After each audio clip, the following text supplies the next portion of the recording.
नमस्कार, मैं मनोज राजपूत। आप देख रहे हैं सुजय समाचार खास बुलेटिन 41 जिले 41 खबर में आपको अपने जिले से जुड़ी तमाम छोटी और बड़ी खबरें देखने को मिलेंगी, जिनका सीधा सरोकार आपसे और आपकी सरकार से है।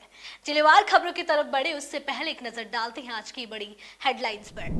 भजनलाल सरकार की बड़ी पहल, दिव्यांगों को स्कूटी वितरण हुआ शुरू। गणेश्वर में खनन श्रमिकों के लिए सिलिकोसिस व टीबी स्क्रीनिंग कैंप का हुआ आयोजन। अतिरिक्त संभागीय आयुक्त ने बूंदी में स्कूल, अस्पताल और अन्नपूर्णा रसोई का किया निरीक्षण। चलिए अब खबरों पर बात करते हैं विस्तार से। भजनलाल सरकार ने बजट में 2500 दिव्यांगजनों को स्कूटी देने की घोषणा की थी। यह घोषणा दिसंबर महीने में पूरी की जाएगी। सरकार के 2 साल पूरे होने पर झुंझुनू से कार्यक्रमों की शुरुआत हुई। झुंझुनू के प्रभारी और सामाजिक न्याय एवं अधिकारिता मंत्री श्री अविनाश गहलोत ने बताया कि स्कूटी वितरण की प्रक्रिया शुरू हो चुकी है। झुंझुनू जिले में कुल 50 दिव्यांगों को स्कूटी दी जानी है। पहले चरण में 15 दिव्यांगों को स्कूटी दी गई। शेष लगभग 35 दिव्यांगों को भी इसी महीने स्कूटी दे दी जाएगी। इसी बजट वर्ष में 2500 स्कूटी दिव्यांग साथियों के लिए घोषणा की गई थी। उसी क्रम में झुंझुनू जिले को कुछ 50 जो पात्र व्यक्ति हैं उनको स्कूटी वितरण करने का काम हम लोग कर रहे हैं। आज 15 व्यक्तियों को हमने दी है। 35 लोगों को हम और आने वाले समय में सप्ताह 10 दिन के अंदर देने वाले हैं। तो हमारी बजट घोषणा थी, उसको पूरा हम लोग इसी दिसंबर महीने में कर रहे हैं। इसके साथ ही राजस्थान सरकार के 2 साल पूरा होने के उपलक्ष्य में ये जो रथ आए हैं, इन रथों की रवानगी का कार्यक्रम भी है। प्रत्येक विधानसभा क्षेत्र में रथ जाएंगे, आम जन से संवाद करेंगे, हमारे जनप्रतिनिधियों के साथ में रहेंगे। कुल मिलाकर के सरकार के 2 साल के कार्यकाल में जो उपलब्धि हमारी रही है वो जनता के बीच में ले जाना, और अगर कोई कमी पेशी रही है तो उसके उत्साह सुझाव लेकर के सरकार तक उस बातों को पहुंचाना, ये रथ के माध्यम से हम लोग आने वाले 15 दिन में काम पूरा करेंगे। आज माननीय मुख्यमंत्री जी के द्वारा जयपुर में 50 रथ की लॉन्चिंग की जा रही है। वो अलग अलग विधानसभा क्षेत्र में जाएंगे और राजस्थान की 200 विधानसभा के अंदर ही 200 रथ जाएंगे। सरकार के कार्यकाल का लेखा जोखा भी इसके माध्यम से होगा, उपलब्धियां भी बताई जाएगी, और अगर आने वाले समय में जो जो सुझाव आएंगे उसको सरकार अपने स्तर पर संज्ञान लेकर के आने वाले समय में पूरा करेगी। खैरवाड़ा में सांसद खेल महोत्सव के दूसरे चरण का शुभारंभ हुआ। इस दौरान खैरवाड़ा ब्लॉक स्तरीय खेल महोत्सव का आयोजन किया गया। मुख्य अतिथि श्री नानालाल आहारी ने कहा कि शिक्षा के साथ साथ खेल भी जीवन का अहम हिस्सा है। खेलों से अनुशासन, देशभक्ति और भाईचारे की भावना विकसित होती है। उन्होंने कहा कि प्रधानमंत्री श्री नरेंद्र मोदी के नेतृत्व में गांव-गांव छिपी खेल प्रतिभाओं को आगे बढ़ाने के लिए ऐसे आयोजन किए जा रहे हैं। राज्य सरकार के सेवा, सुशासन और गरीब कल्याण के 2 साल पूरे होने पर डीग के ऐतिहासिक जल महल में भव्य कार्यक्रम आयोजित हुआ। जिले के प्रभारी मंत्री एवं जल संसाधन मंत्री श्री सुरेश सिंह रावत और डीग खुमेर विधायक डॉक्टर शैलेश सिंह ने सरकार की उपलब्धियों को आमजन तक पहुंचाने के लिए प्रचार रथों को हरी झंडी दिखाकर रवाना किया।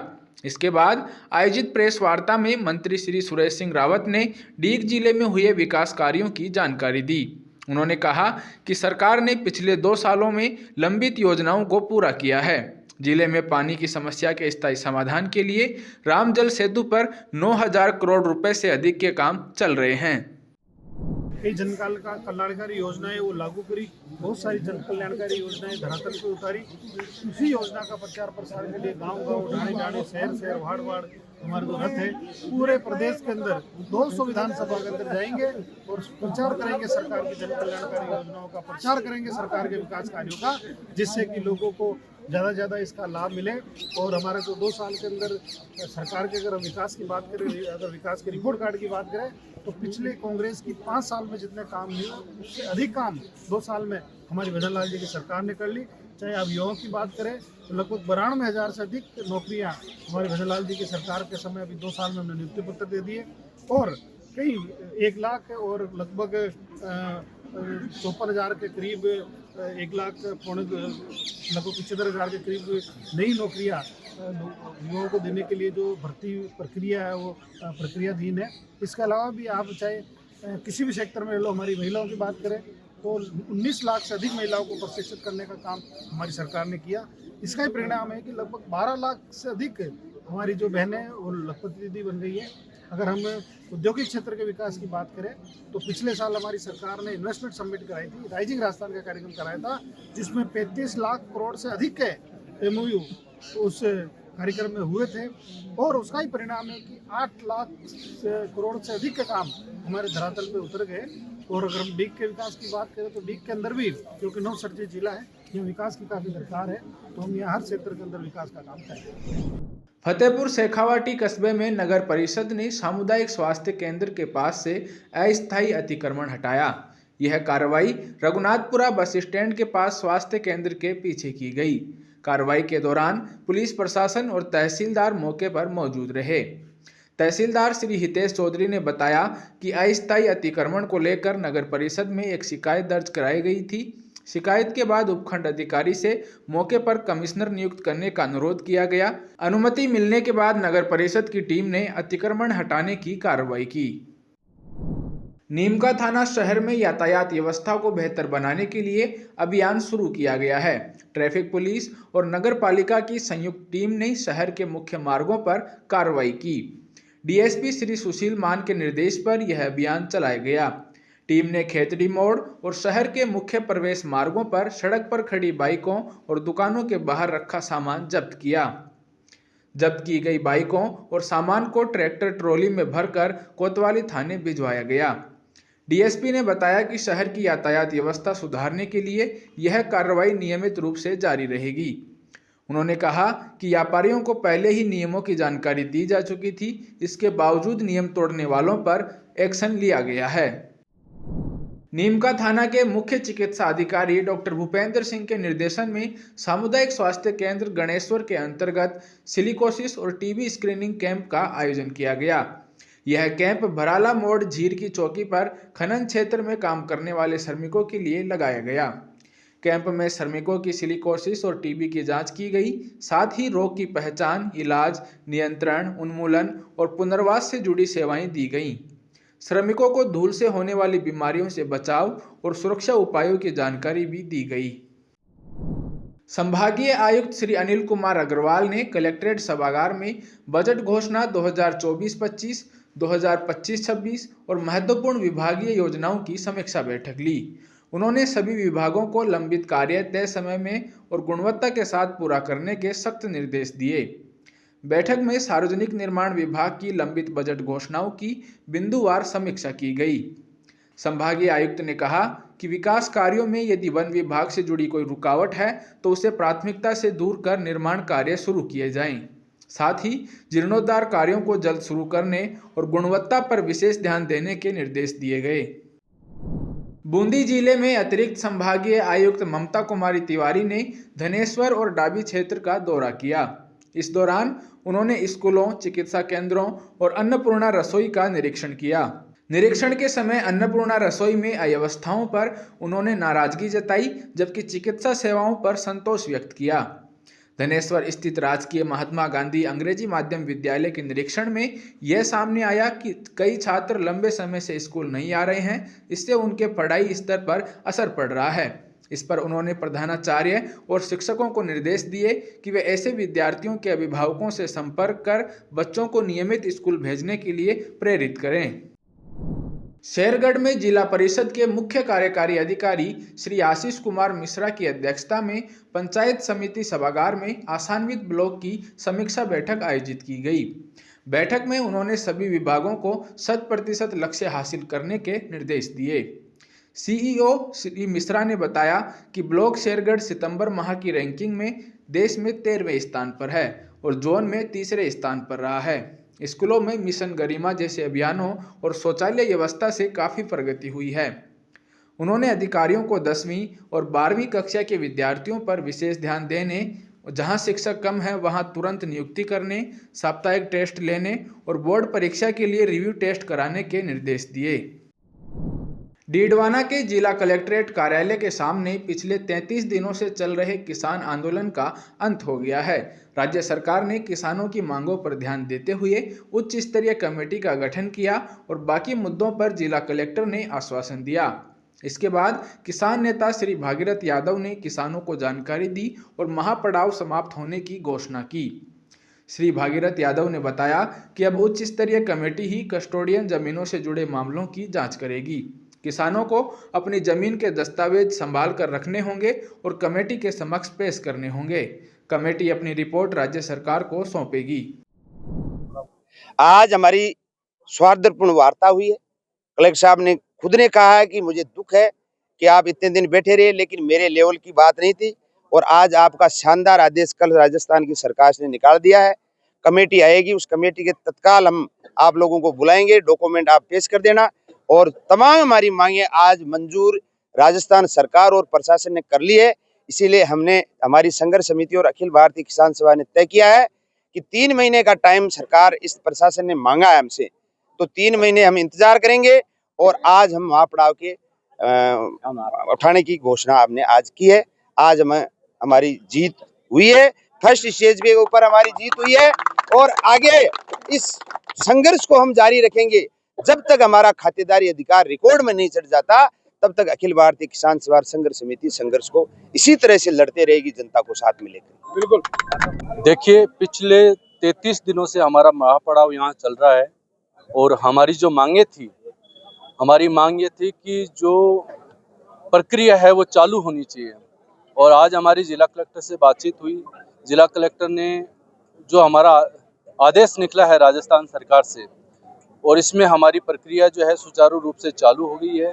कल आदेश निकला है और अब इसकी जो शुरुआत हो गई है और हमारा जो ये था कि जो पट्टे निरस्त हो उसकी जो पहली जो कार्रवाई है वो चालू हो गई है और हमारी संघर्ष समिति ने आज ये तय किया कि आज हम इस महापड़ाव का जो है समापन करते हैं और हमारी जीत की जो है शुरुआत हो गई। देखिए, पिछले 33 दिन से हमारे यहाँ के लगभग 19-20 गांवों के किसान कस्टोडियन जमीन जो अभी शिवायचक घोषित हो गई थी उसके मालिकाना हक को लेकर अपनी मांग करने के लिए कलेक्ट्रेट के सामने महापड़ाव पर बैठे।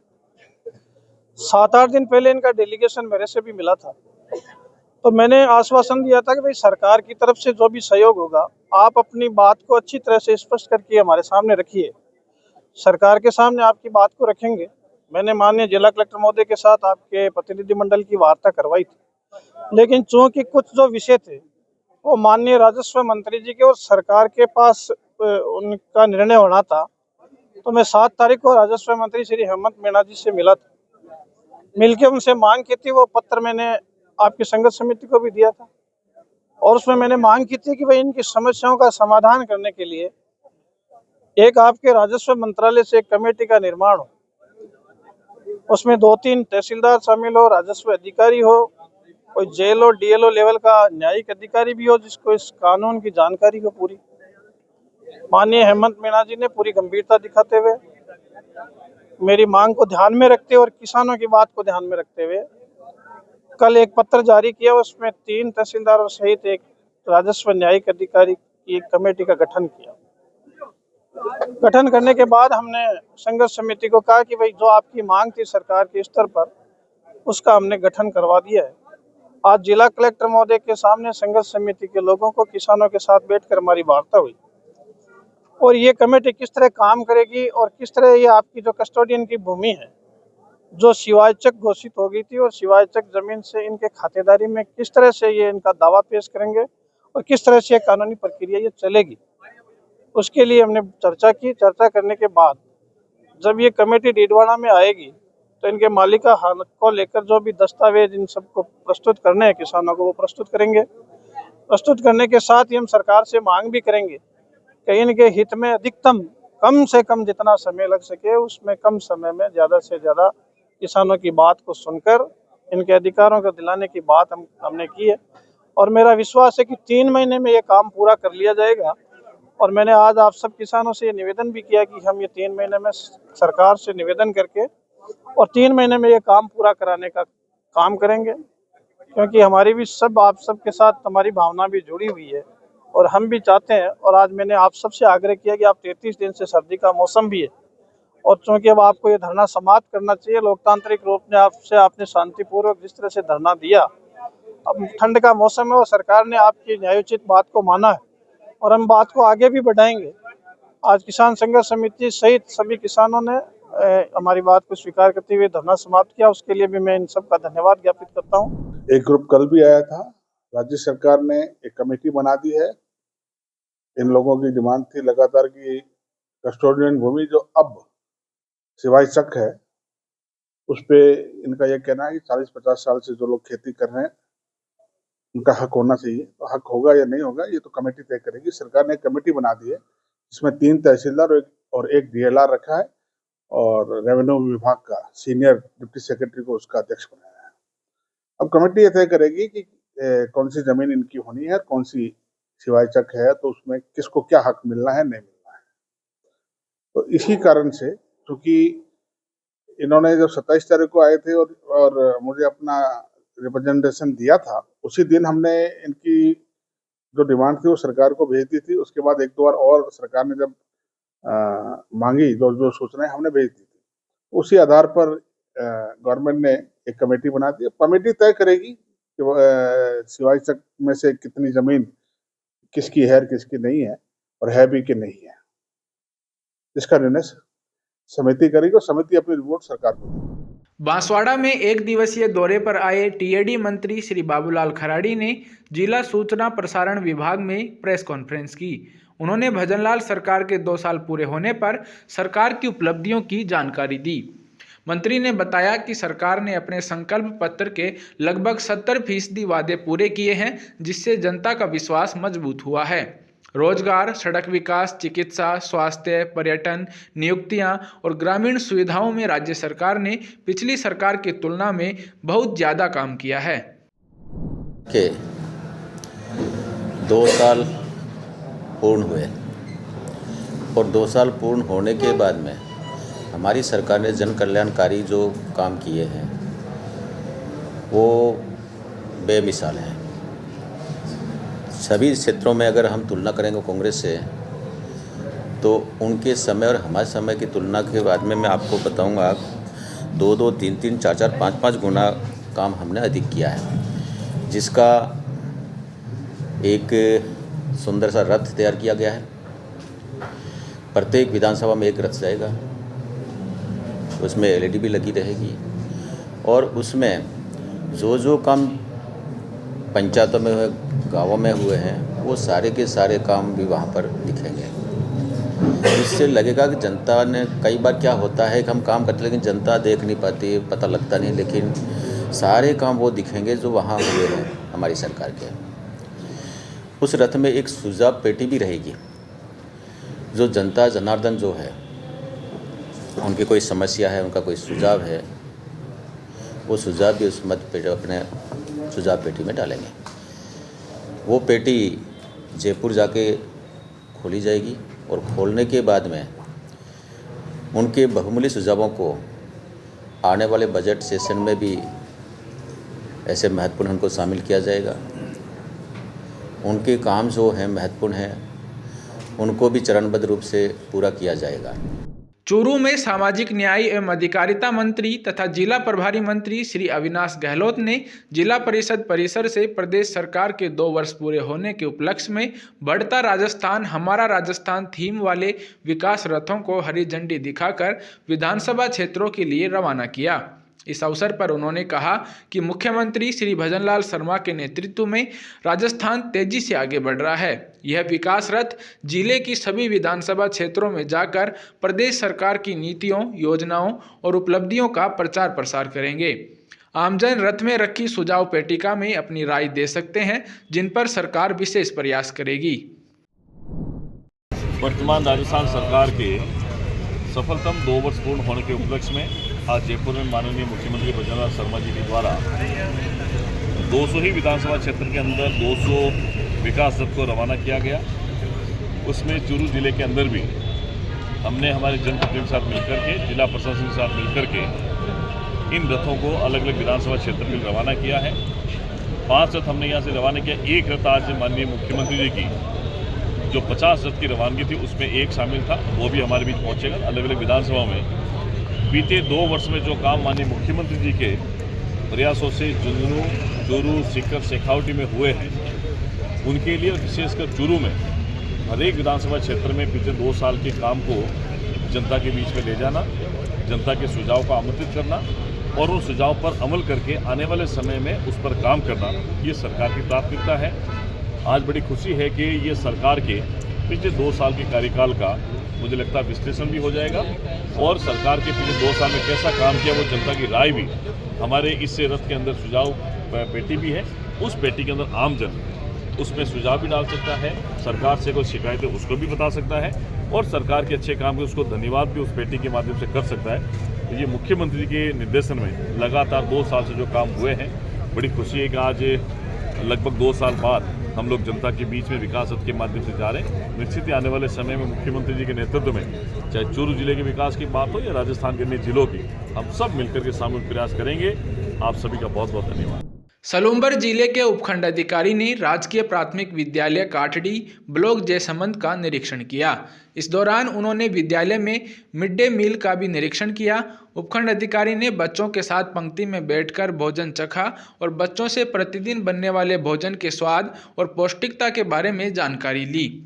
उन्होंने बच्चों को भोजन के समय स्वच्छ आदतें अपनाने के लिए प्रेरित किया। रसोई घर का निरीक्षण करते हुए एसडीएम ने प्रभारी को निर्देश दिए कि भोजन में उचित मात्रा में हरी सब्जियां, दाल और मसालों का उपयोग किया जाए। विशेष गहन पुनरीक्षण कार्यक्रम 2026 के तहत ड्राफ्ट निर्वाचन सूची के प्रकाशन, दावों, आपत्तियों और आगामी कार्य योजना की समीक्षा के लिए वीडियो कॉन्फ्रेंस का आयोजन किया गया। बैठक की अध्यक्षता मुख्य निर्वाचन अधिकारी श्री नवीन महाजन ने की। मुख्य निर्वाचन अधिकारी ने बताया कि 19 दिसंबर 2025 तक मैपिंग डिस्क्रिमिनेशन सुधार लिया जाएगा। इसके बाद विंडो बंद हो जाएगी।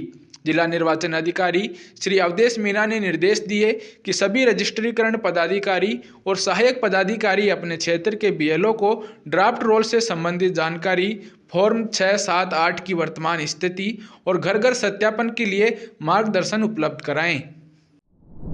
राज्य सरकार की शिक्षा सुदृढ़ीकरण नीति को आगे बढ़ाते हुए रामगढ़ विधायक श्री सुखवंत सिंह ने ग्राम खेड़ा महमूद स्थित पीएम श्री राजकीय उच्च माध्यमिक विद्यालय में विधायक निधि से 150 स्टूल और 150 मेज वितरित किए। यह कदम ग्रामीण स्कूलों में बुनियादी ढांचा मजबूत करने की दिशा में सरकार के प्रयासों का उदाहरण है। विधायक ने बताया कि राज्य सरकार का उद्देश्य है कि हर बच्चे तक गुणवत्तापूर्ण शिक्षा पहुंचे और किसी भी सरकारी स्कूल में संसाधनों की कमी न रहे। उन्होंने कहा कि सरकार की योजनाओं का लाभ लोगों तक तेजी से पहुंच रहा है और शिक्षा के क्षेत्र में लगातार सुधार किए जा रहे हैं।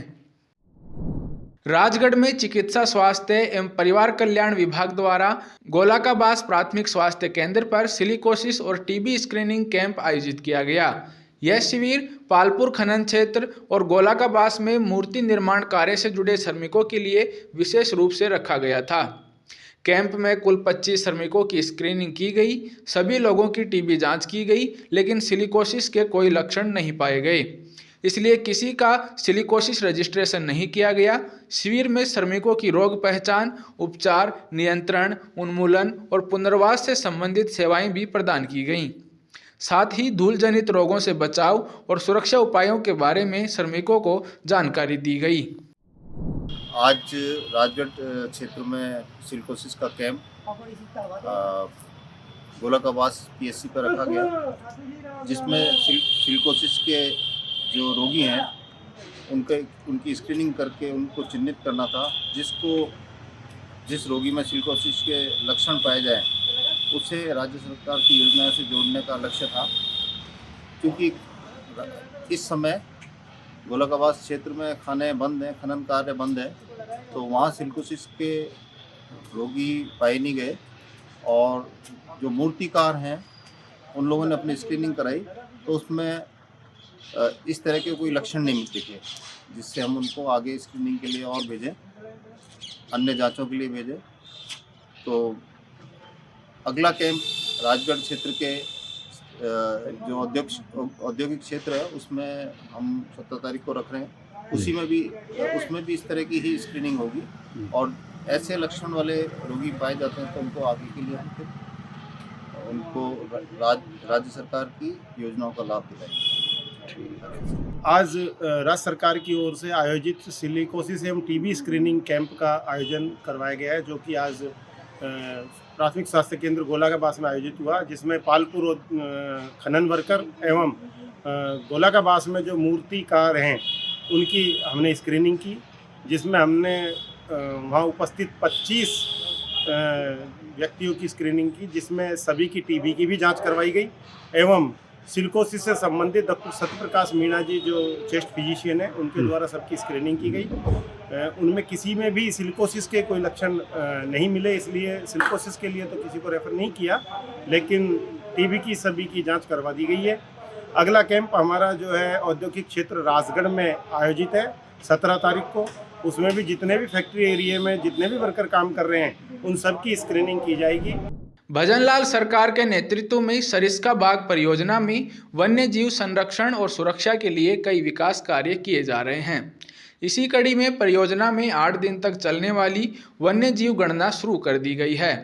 वन कर्मचारी सुबह 6 बजे अपने अपने नाके और क्षेत्रों में पहुंचकर गणना में जुट गए हैं। वर्ष में वन्य जीव गणना 2 बार की जाती है, एक गर्मियों में और एक शीतकालीन ऋतु में। गणना 4 दिन साइन सर्वे और 4 दिन लाइन ट्रांजिट पद्धति के जरिए की जा रही है। वन्य जीव गणना मोबाइल ऐप और इकोलॉजिक ऐप के माध्यम से ऑनलाइन की जा रही है। वन कर्मचारी जंगल में पदचिन्ह देखकर वन्य जीवों की संख्या का अनुमान लगाते हैं। मैं अकबरपुर रेंज में वन रक्षक के पद पर कार्यरत हूँ। ये शीतकालीन जो वन्य जीव गणना है वो स्टार्ट हो गई है, ये 8 दिन तक चलेगी। हम सुबह अपनी जो चौकी है वहाँ से 6 बजे निकलते हैं। जितना भी बीट का एरिया होता है, जितनी पगडंडियाँ होती हैं, उनमें लगभग हमको आने जाने में 11 साढ़े 11 बज जाते हैं। और 4 दिन तक तो ये साइन सर्वे होएगा और 4 दिन तक लाइन ट्रांजिट पद्धति के माध्यम से इकोलॉजिकल ऐप है उसके माध्यम से ये जो गणना है ऑनलाइन की जाती है, जिसमें वन्य जीवों के पदचिन्ह है, आवाज है, खरोच के निशान है, मल है, इनके साक्ष्य लिए जाते हैं और इनके आधार पर ही जो वन्य जीव है उनकी जो संख्या है उनका अंदाजा लगाया जाता है। मुख्यमंत्री श्री भजनलाल शर्मा की सड़क सुरक्षा को लेकर जागरूकता बढ़ाने की मंशा के तहत जिले में लगातार सड़क सुरक्षा पखवाड़ा अभियान चलाया जा रहा है। इसी कड़ी में अरनिया माली राजकीय विद्यालय में निम्बाहेड़ा पुलिस टीम ने विद्यार्थियों को यातायात नियमों और सड़क सुरक्षा के महत्व के बारे में जानकारी दी। जिला पुलिस अधीक्षक श्री मनीष त्रिपाठी ने बताया कि यह अभियान विशेषकर स्कूली बच्चों को सुरक्षित वाहन संचालन और नियम पालन के प्रति जागरूक करने के लिए चलाया जा रहा है। बीकानेर में धरती माता बचाओ अभियान के तहत जिला स्तरीय समीक्षा और निगरानी समिति की बैठक जिला कलेक्टर श्रीमती नम्रता वृष्णी की अध्यक्षता में कलेक्ट्रेट सभागार में हुई। बैठक में कृषि विभाग के अधिकारियों को निर्देश दिए गए कि जिन ग्राम पंचायतों में उर्वरकों का अधिक उपयोग हो रहा है वहां के किसानों को चिन्हित कर उन्हें संतुलित उर्वरक उपयोग के लिए जागरूक किया जाए। जिला कलेक्टर ने कहा कि किसानों को सॉयल हेल्थ कार्ड की सिफारिशों के अनुसार उर्वरकों का संतुलित उपयोग करना चाहिए।